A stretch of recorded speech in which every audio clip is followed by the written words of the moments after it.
Public లో youth లో మంచి ఫాలోయింగ్ ఉన్నటువంటి పర్సన్. కాబట్టి ఆ స్థాయి వ్యక్తి పోటీ చేస్తున్నప్పుడు ప్రభావితం అవుతుంది.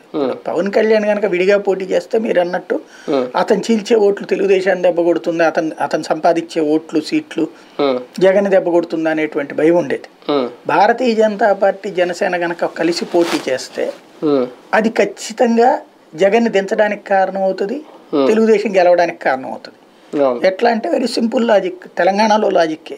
తెలంగాణలో మనం ఇట్లాగే డిబేట్లోనే మొట్టమొదటిసారి చెప్పాను ఎక్కడ మార్పు వస్తుంది అంటే, క్రిందటిసారి కాంగ్రెస్ పార్టీ తెలుగుదేశం పార్టీ పొత్తు పెట్టుకోవడంతో విరక్తితో బాగా విరక్తి చెందినటువంటి వైసీపీ అభిమానులు, తెలంగాణలో ఉన్నటువంటి వైసీపీ అభిమానులు, Bharatiya Janata party hard core fan కూడా తీసుకెళ్లి కేసీఆర్ కేసారు ఓట్లు 2018లో చూసుకున్నప్పుడు. వాళ్ళు ఈ దఫా భారతీయ జనతా పార్టీ స్ట్రాంగ్గా ఉన్నప్పుడు బీజేపీ ఓటర్ బీజేపీ వెనక్కి వచ్చేస్తారు. అట్లాగే జనసేనకు సంబంధించినటువంటి ఓటర్ కానీ ఇతర వైఎస్ఆర్ కాంగ్రెస్ పార్టీ ఓటర్లు కానీ వెనక్కి వచ్చేస్తారు, యువతలకు వచ్చేస్తారు. అది జరిగిందంటే ఆటోమేటిక్గా దెబ్బతింటది. ఎవరు అధికారం